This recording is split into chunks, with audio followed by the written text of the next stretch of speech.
சிவா திருச்சிற்றம்பலம். தென்னாடுடைய சிவனே போற்றி, எந்நாட்டவர்க்கும் இறைவா போற்றி.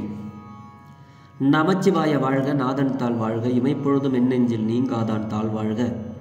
ஈர்த்தி என்னை ஆட்கொண்ட எந்தை பெருமான் நம்பெருமான் சிவபெருமான் திருவடிகளை மனம் மொழி மெய்களாலே வணங்கி எம் பெருமக்கள் நாயன்மார்களுடைய திருவடி தாமரைகளை இதய கமலத்தில் வைத்து போற்றி கொண்டு எனது அருட்குருநாதர் திருமுறை பன்னிசை மாமணி வே சுந்தரமூர்த்தி தேசிகரையாவுடைய திருவடிகளை நீல நினைந்து திருமுறை செந்நெறிக்குள் என்னை ஆற்றுப்படுத்திய சிங்கப்பூர் திருஞான சம்பந்த பெருமான் சிவநெறி திருக்கூட்டத்தின் அடியார் பெருமக்களது திருவடிகளை சிறமேற்கொண்டு வணங்கி மற்றும் அடியார் பெருமக்களது திருவடிகளை வணங்கிக் கொண்டு பெரும்பற்ற புலியூரானை பேசாத நாள் எல்லாம் பிறவாத நாளே என்ற அருள் சிந்தனையில் இன்றைய தினம் நாம் சிந்திக்க இருப்பது அருள் தரும் திருஞான சம்பந்த பெருமான் திருவடிகள் போற்றி போற்றி.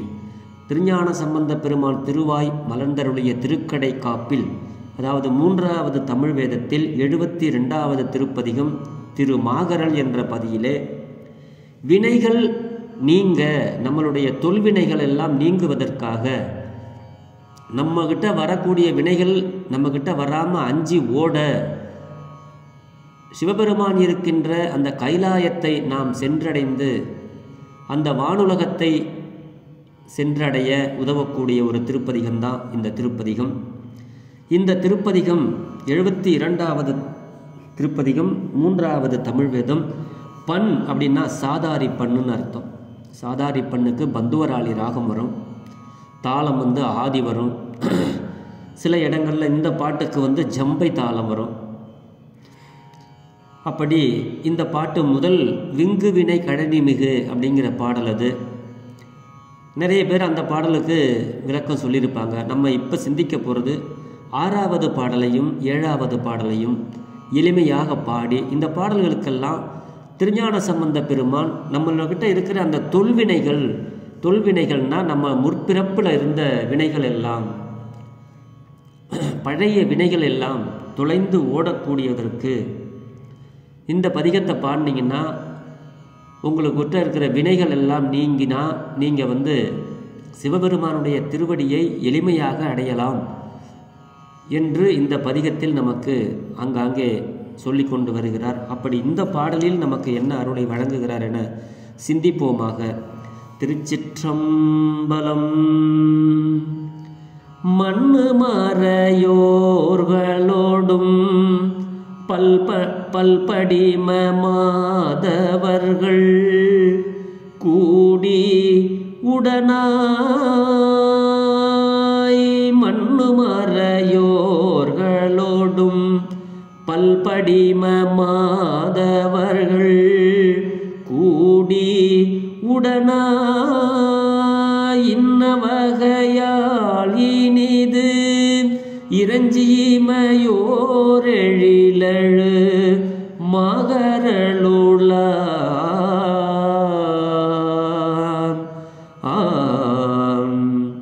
மின்னை வீரி புன்சடையின் மேன்மலர்கள் கங்கையோடு திங்கள் எனவே உண்ணுமவர் தொல்வினைகள்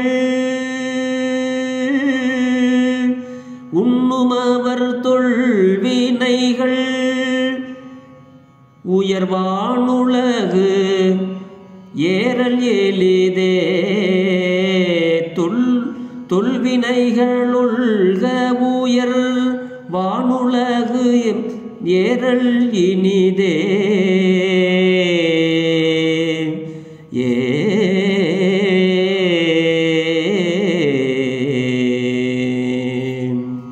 திருச்சிற்றம்பலம். மண்ணு மறையோர்களோடும் அப்படின்னா, மண்ணும் அப்படின்னா நமக்கு எல்லாம் தெரியும், நிலை பெற்று இருக்கக்கூடிய அப்படின்னு அர்த்தம். அப்படி என்னைக்கும் நிலைத்து இருக்கின்ற வேதங்களை நன்கு கற்ற அந்தணர்கள் அவர்களோட கூடி பலவித தவக்கோலங்களில் தாங்கிய முனிவர்களும் கூடி, அந்த ஊரில் நல்ல என்றைக்கும் நிலை பெற்று இருக்கக்கூடிய வேதங்களை நன்றாக கற்ற வேதியர்கள், அந்தணர்கள், அவங்களோட சேர்ந்து முனிவர்கள்லாம் பல பல விதங்களாக இருப்பாங்க. பலவித தவக்கோலங்கள் தாங்கிய முனிவர்களும் கூடி, பலவித தவக்கோலம்னா நிறைய தவம், ஒன்றும் தவம் தான். திருமுறையை பாடுறது கூட ஒரு தவம் தான். சிவபூசை பண்ணுறது ஒரு தவம் தான். அடியார்களுக்கு அன்னம்பாளிப்பு பண்ணுறது ஒரு தவம் தான். இப்படி நிறைய சொல்லிக்கிட்டே போகலாம். இறைவனுக்கு செய்கின்ற ஒவ்வொரு தொண்டும் தவம் தான். அப்படி பலவித தவக்கோலங்களை தாங்கிய முனிவர்களும் கூடி இறைவனை இனிமையாக, அதாவது மிக அன்போடு இறைஞ்சும் தன்மையில் தேவர்களை ஒத்து விளங்குகின்ற, தேவர்கள் பக்கமாக இருந்து அருள் செய்கின்ற விளங்குகின்ற திரு மாகரல் என்னும் திருத்தலத்தில் சிவபெருமான் வீற்றிருந்து அருளுகின்றான் அப்படிங்கிறார். அதுதான் மண்ணு மறையோர்களுடன் பல் படிம மாதவர்கள் கூடி உடனாய் இன்ன வகையால் இனிது இறைஞ்சி இமையோரில் எழில் மாகரல் உள்ளான். அந்த திருமாகரல் என்ற தலத்திலே இந்த முனிவர்களுக்கும் தேவர்களுக்கும் அருள் செய்து கொண்டு, இந்த மாகரல் என்ற திருத்தலத்திலே அருள் செய்து கொண்டிருக்கின்றான் சிவபெருமான் அப்படிங்கிறத முதல்ல சொல்றார். ஏன்னா அந்த ஊர்ல இருக்கிறவங்க எல்லாம் நல்லா வேதங்களை கற்றவங்க, மறையோர்கள் அதிகமாக இருக்கிற இடமா. அந்த பெருமானுடைய சடை எப்படி இருந்தது அப்படின்னு அடுத்து 2 வரியில அவருடைய அந்த உருவங்களை நமக்கெல்லாம் அறிவிக்கிறார். அதாவது அவருடைய சொரூப உருவம், அதெல்லாம் அவர் எப்படி இருப்பார் அப்படிங்கிறத நமக்கு சொல்றாரு. ஓ, சிவபெருமான்னா அவருக்கு தலைக்கு மேலே பிறை இருக்கும், கையில் மூவிலை சூளம் இருக்கும், கழுத்தில் அரவம் இருக்கும், இடுப்பில் புலித்தோல் ஆடை இருக்கும், அவர் யானை தோலை போர்த்திருப்பார். இப்படி ஒரு அவருடைய சொரூப நிலையை சொல்கிறார். நம்ம எந்த வடிவத்தில் நம்ம அவரை உருவகம் பண்ணி நம்ம வழிபாடு செய்கிறோமோ அந்த உருவத்தில் நமக்கு அருள் செய்யக்கூடிய எளிமையான பெருமான். அந்த அடுத்த வரியில் இந்த 2 வரியிலையும் அதை சொல்கிறாருங்க. மின்னை விரி புன்சடையின் மேல் மலர்கள் கங்கையோடு திங்கள் எனவே உண்ணுமவர், உண்ணுதல் அப்படின்னா அவருடைய அவருடைய அந்த உருவத்தை நினைத்தல் தான் உண்ணுதல். அதை இந்த பாட்டில் சொல்றாரு. உண்ணுமவர் தொல்வினைகள் உயர் வானுலகம் ஏறல் எளிதே அப்படிங்கிறாரு. அதாவது சிவபெருமானுடைய அந்த ஜடை எப்படி இருக்கும் அப்படின்னா மின்னல் போல இருக்குமா, ஒளிரும் விரிந்த செஞ்சடை. அதை தான் சொல்றார் இந்த பாட்டில். அதுக்கு மேலே என்ன இருக்கு? மலர்களையும் வைத்திருக்கின்றார் சிவபெருமான். இந்த மலர்களுக்குள் கங்கையையும் வைத்திருக்கின்றார் சிவபெருமான். பிறை சந்திரனையும் அணிந்து உள்ளான் நம்மளுடைய சிவபெருமான். அப்படிப்பட்ட அப்பெருமானை, சிவபெருமானை நினைந்து அவருக்கு வழிபாடு செய்கின்றவர்களுடைய தொல்வினைகள் நீங்க அருள் செய்யக்கூடிய பெருமான். அப்படி அவருடைய தொல்வினைகள் நீங்கினால் உயர் வானுலகை அவர்கள் எளிதில் அடைவார்கள். இந்த உயர் வானுலகம் அப்படிங்கிறது எதை குறிக்குது அப்படின்னா கைலாயம், பெருமான் இருக்கக்கூடிய அந்த கைலாயத்தை குறிக்குது. இப்போ சிவபெருமான் இப்படித்தான் இருப்பார். சடையில் இதை வச்சிருப்பாரு, மலர்களை வச்சிருக்கிறாரு, கங்கையை வச்சிருக்கிறாரு அப்படின்னு சொல்லி அந்த சொரூப தியானம் நம்ம நினச்சி பார்க்கறது, அவருடைய சொரூபத்தை நினச்சி பார்க்கறது, அந்த உண்ணுதல் அப்படின்னா அதை நினைத்து பார்ப்பது தான். அப்படி பண்ணுபவர்களுடைய, அப்படி அவருடைய உருவத்தை மனதில் உருவகப்படுத்தி நினைப்பவர்களுடைய வினைகள் ஒழிந்து விடும் அப்படின்னு சொல்லி, அது சைவ வேடம். அது இப்போ சைவர்கள் எப்படி இருப்பாங்கன்னா திருநீர் அணிஞ்சிருப்பாங்க, உருத்திராகம் போட்டிருப்பாங்க, பஞ்சாட்சர ஜபம் பண்ணுவாங்க. அப்படி சிவபெருமானை நினச்சி அவருடைய உருவத்தை எல்லாம் பாவனைகள் செய்து வழிபாடு செய்வாங்க. அப்படி அதை தான் சொல்கிறாரு. இன்ன வகையால் இனிது இறைஞ்சி வழிபாடு செய்கிறார்கள் அப்படின்னு சொல்லி இந்த பாட்டில் சொல்கிறாரு. புன்சடை குறிக்கப்பட்டவை, மலர் திங்கள் என வரும் இவற்றையெல்லாம் அவருக்கு என்னப்பா, அவருக்கு ட்ரெஸ்ஸுப்பா பாம்பு, அவர் கழுத்தில் கிடக்கிறதுக்கு மாலை மண்டை ஓட்டு மாலை, வெண்தலை மாலை, தலையில் அவருக்கு பிறை இருக்கு அப்படி சொல்லிடுவாங்க. அவருக்கு தோல் தான் ஆடை, எளிமையாக இருக்கின்ற பெருமான் அப்படின்னு சொல்லி இந்த பாட்டில் வந்து நமக்கு வந்து அருளுகிறார். ஆக இந்த பாட்டில் நம்ம நினைக்கக்கூடியது என்னென்னா, சிவபெருமானுடைய வேடங்களை நாம் நினைந்து வழிபாடு செய்ய வேண்டும் அப்படிங்கிறது தான் இதில் வந்து நமக்கு. அந்த பெருமானை நினைந்து வழிபடுபவர்கள் தொல்வினைகள் எல்லாம் நீங்கி உயர் வானுலகம் என்று சொல்லக்கூடிய அந்த கைலாசத்தில் போய் அவருடைய திருவடிகளில் நாம் இணைவோம் என்பது அந்த 6வது பாட்டில் சொல்கிறாரு. அடுத்து 7வது பாட்டில், வெய்ய வினை நெறிகள் செலவந்தனையுமேல் வினைகள் வீட்டல் உருவீர், வெய்ய வினை நெறிகள் செலவந்தனையுமேல் வினைகள் வீட்டல் உருவீர், மைகொள் விரி காணன் மது வார்கழனி மாகரலுளான் எழிலதார், மைகொள் விரி காணன் மதுமார் வார்கழனி மாகருளான் எழிலதார், கையகரி கால்வரையின் மேலதுரி தோளுடைய மேனி அழகார், கையகரி கால்வரையின் மேலதுரி தோளுடைய மேனி அழகார், ஐயனடி சேர்பவரை அஞ்சி அடையா வினைகள் அகலுமிகவே, ஐயனடி சேர்பவரை அஞ்சி அடையா வினைகள் அகலுமிகவே, ஐயனடி சேர்பவரை அஞ்சி அடையா வினைகள் அகலும் மிகவே,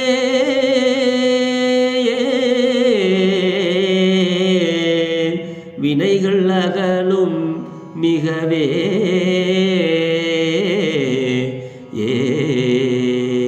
திருச்சிற்றம்பலம். இது 2வது தாளத்தில் பாடுறதுங்க. தந்தனன தனனன தந்தனன தாந்தனன தனன தனனா, தந்தனன தானனன தனன தன தான தன தான தனனா. இது சந்தத்தில் பாடக்கூடிய முறை 2வது தாளத்தில் பாடுவதுங்க. இந்த வெய்ய வினை திருவாசகத்தில் கூட வரும், வெய்ய வினை இரண்டும் வெந்த விழ அப்படின்னு வரும். அந்த வெய்ய வினை அப்படின்னா என்ன தெரியுங்களா? கொடிய வினைன்னு தான் அர்த்தம். இந்த கொடிய வினைகள் நம்ம சிவபெருமானை நினச்சிக்கிட்டே இருந்தோம்னு வச்சுங்களேன்,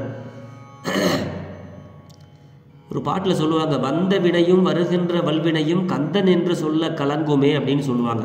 அந்த மாதிரி இங்கே வெய்ய வினை நெறிகள் செல வந்தனையும் மேல் வினைகள் வீட்டல் உருவீர் அப்படிங்கிறார். கொடிய வினைகள் தாம் வந்த வழியே ஓடி போகுமா, வந்த வழியே செல்லவும், இனிமே இந்த பிறவியில் மேலும் ஈடுபடுவதற்குரிய ஆகாமிய வினைகளை ஒழிக்க வல்லவர்களே இல்லையா? ஆகாமிய வினைகளை செய்யக்கூடாது. பிரார்த்தம் நம்ம சொல்லுவோம், யாராவது பிள்ளைங்க ஏதாவது தப்பு பண்ணிவிட்டோம்னா பெற்றோர்கள் சொல்லுவாங்க, எல்லாம் என் பிரார்த்தம், நான் அனுபவிச்சுட்டு இருக்கேன், வேற ஒன்றும் இல்லை அப்படின்னு சொல்லுவோம் இல்லையா? இந்த பிரார்த்த வினை அப்படிங்கிறது என்னன்னா, மேலே இருந்து நம்ம கொண்டுட்டு வந்த வினை, தொல்வினை, பழைய வினை. அடுத்தது நம்ம இந்த வாழ்கின்ற இந்த வாழ்நாளில் புதுசாக செய்கிறோம் இல்லையா? நம்ம ஆசைகளுக்கு உட்பட்டு செய்யக்கூடாத வேலைகள் எல்லாம் செய்வோம். பிறர் பொருளுக்கு ஆசைப்படுறது, வன்மையாக திட்டுறது, பிறருடைய மனம் நோகும்படி நடந்து கொள்வது, இதெல்லாம் வந்து புதுசாக செய்யக்கூடிய வினைக்கு பேர் ஆகாமிய வினைன்னு பெறுது. அதை தான் ஆகாமியம் அப்படின்னு, அதுதான் திருப்புகழில் வரும், காமியத்தை அழுந்தி உழலாதே அப்படின்னு சொல்லுவார் அருணகிரிநாத பெருமான். அப்படி அடியார் பெருமக்களே, உங்களுக்கு வருகின்ற அந்த வினைகள் வந்த வழியே ஓடுவதற்கு உங்களுக்கு ஒரே வழிதான். என்ன வழி தெரியுமா? சிவபெருமானுடைய வழிபடுறது தான். சிவபூசை பண்ணுறது, தேவாரம் படிக்கிறது, அடியார்களுக்கு அன்னம்பாளிப்பு செய்கிறது, கோயில் கட்ட உதவுவது, இப்படி தனக்கென்று வைத்து கொள்ளாமல் இறைவன் நம்மை நன்றாக படித்த இறைவனுக்கு நாம் ஏதாவது செய்யணும். வீட்டில் ஒரு சிவபெருமானுக்கு ஒரு நெய் விளக்காவது ஏற்று வச்சு சிவசிவா திருச்சிற்றம்பலம், அரூரா, தியாகேசா, ஆலவாயா, தில்லை சிதம்பரனே, நடராஜா அப்படின்னு ஏதாவது சொல்லணும். நன்றியை தெரிவிக்கணும். அதை நீங்கள் செஞ்சீங்கன்னா உங்களை தேடி வந்துகிட்டு இருக்க வினையெல்லாம் வந்த வழியே ஓடி போயிடும். அதை தான் சொல்கிறார் இந்த பாட்டில், கொடிய வினைகள் தாம் வந்த வழியே செல்லவும். திருமுறை பாடல்களை பாடுங்க.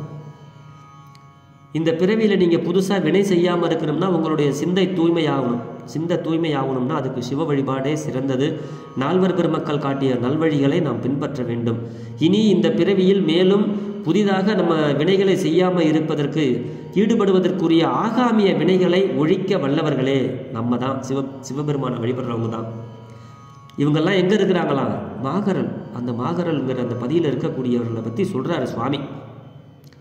மேகங்கள் தவழும் ஆற்றங்கரையும் சோலைகளில் உள்ள பூக்களில் இருந்து தேன் ஒழுகும் வயல்களை உடைய திருமாகரல்.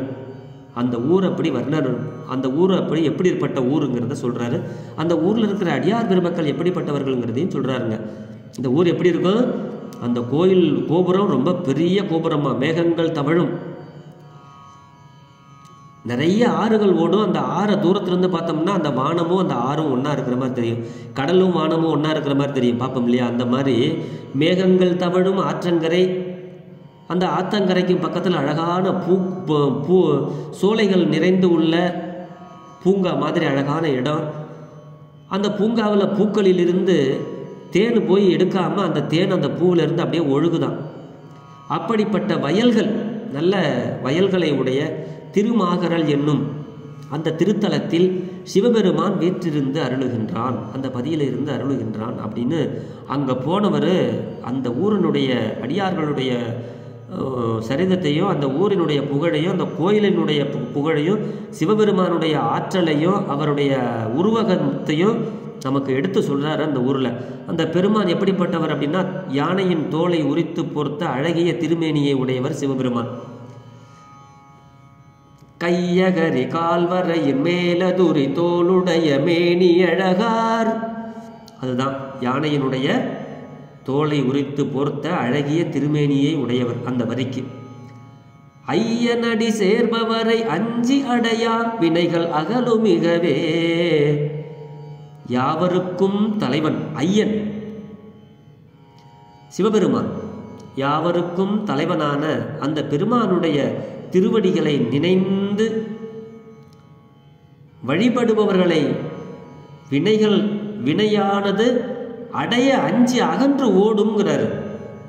நம்ம கிட்ட வினை செய்யணுங்கிற எண்ணமே இல்லாமல் போயிடும். அப்படி நம்ம வினை நெருங்குமான்னா நெருங்காது. சிவபெருமானுடைய திருவடிகளை நாம் நினைந்து வழிபாடு செஞ்சோம் அப்படின்னா வழிபடுபவர்களுடைய வினையானது அடைய நம்ம கிட்ட நெருங்காம அஞ்சு அகன்று ஓடிவிடுங்கிறாரு ஞானசம்பந்த பெருமான். இதை விட நமக்கு என்ன வேணும்? எளிமையான வழி, அழகான கழனிகளை உடைய ஒரு பதி. இந்த பதி கழனின்னா தெரியும் உங்களுக்கெல்லாம். ஒரு ஊர் பக்கம் நல்ல அழகாக விளையக்கூடிய இடத்துக்கு பேர் கழனி அப்படின்னு சொல்லுவாங்க. இங்கே 2 இடத்துல கழனி சொல்கிறாரு. கழனி சோலைகள் இருக்கக்கூடிய இடம், அழகாக விளையக்கூடிய நிலம், இதுக்கெல்லாம் கழனின்னு பேருங்க. அதை தான் இந்த பாட்டில் நமக்கு சுவாமி சொல்கிறாருங்க. வேற ஒன்றும் இல்லை. விட்டல் உருவீருங்கிறாரு. ஒழிக்க தொடங்குகின்றவர்களே, அழகாக சொல்லலாம். ஆகாமியங்களை இனிமேல் வினை செய்யாமல் இருக்கக்கூடிய வினைகளையும் விரட்டுகின்றவர்கள் இந்த பதியில் அதிகமாக இருந்தாங்களாம். அதனால் இந்த பாட்டில் நமக்கு என்ன ஒரு அருளை வழங்குகிறார் அப்படின்னா, எல்லாருக்கும் தலைவனான இந்த சிவபெருமானுடைய திருவடிகளை நினைந்து நாம் எல்லாம் வழிபாடு செய்ய வேண்டும். அப்படி வழிபாடு செய்தால் அந்த வினையானது நம்ம கிட்ட வராமல் அஞ்சு அகன்று ஓடிவிடும் அப்படின்னு சொல்லி இந்த பாட்டில் நம்மளே சில நேரம் சொல்லுவோம், நமக்கு துன்பம் வர்றதுக்கு என்னங்க காரணம்? எல்லாம் என் வினை, நான் செஞ்சது, என் துன்பம் நான் அனுபவிச்சுட்டு இருக்கேன் அப்படின்னு நிறைய பேர் புலம்புறதை நம்ம கேட்டிருப்போம். இதுக்கெல்லாம் இந்த வினைன்னா நல்வினை இருக்குது, தீவினை இருக்குது. நல்வினை செய்தால் நல்லது நடக்கும், தீவினை செஞ்சால் தீயது நடக்கும். அதை நம்மளே நொந்துக்கிற மாதிரி சொல்லுகிறது. தெரியாமல் செஞ்சிட்டோம்ப்பா, அது திரும்பி எனக்கே வந்துடுது அப்படின்னு சொல்கிறோம் இல்லையா? அதுதான். அப்போ நீங்கள் இதெல்லாம் நமக்கு இன்பமாக வாழணும் அப்படின்னா அப்போ நல்வினை செய்யணும். இந்த தொல்வினையை ஒழிக்கணும்னா சிவபெருமானுடைய திருவடிகளை நினைந்து வழிபாடுங்க. வினையெல்லாம் அஞ்சு அகன்று ஓடிவிடும். நீங்கள் என்றும் இன்பம் தழைக்க இருக்கலாம். சாமி சொல்லுவாங்க, என்றும் இன்பம் தழைக்க இருக்கலாம் ஈசனுடைய திருவடிகளை நினைந்தால் அப்படின்னு சொல்லி நமக்கு நம்மளுடைய நால்வர் பெருமக்களும் அருளுகிறார்கள், அடியார் பெருமக்களே. ஆகையினாலே சுவாமி நமக்கு திருமுறை பாடல்களில் என்ன சொல்கிறார், நம்ம வாழ்வதற்கு உரிய வழிகளை சொல்கிறார். அதுபடி நாம் பின்பற்றி சிவ வழிபாட்டில் இருந்து கொண்டுட்டு வந்த வினையை கழித்து ஆகாமிய வினை செய்யாமல் நல்வினைகளை செய்து நாளும் நலம் பல பெற்று வளமோடு வாழ்ந்து எல்லாம் வல்ல பெருமானுடைய திருவடியை சென்று அடைவோம் என்று சொல்லி பெரும்பற்ற புலியூரானை பேசாத நாளெல்லாம் பிறவா நாளே என்ற அருள் சிந்தனையை நிறைவு செய்கிறேன். ஜெர்மனியில் இருந்து சிவபாலா. குறைவில்லாத உயிர்கள் வாழ்க, மேன்மைகள் சைவ நீதி விளங்குக உலகமெல்லாம், இன்பமே என்னாலும் துன்பமில்லை, ஆலவாய் சிவனடியே சிந்திக்க பெற்றேன் நானே, ஆழ்க தீயது எல்லாம் அரண் நாமமே சூழ்க, வையகமும் துயர் தீர்கவே. சிவா. திருச்சிற்றம்பலம்.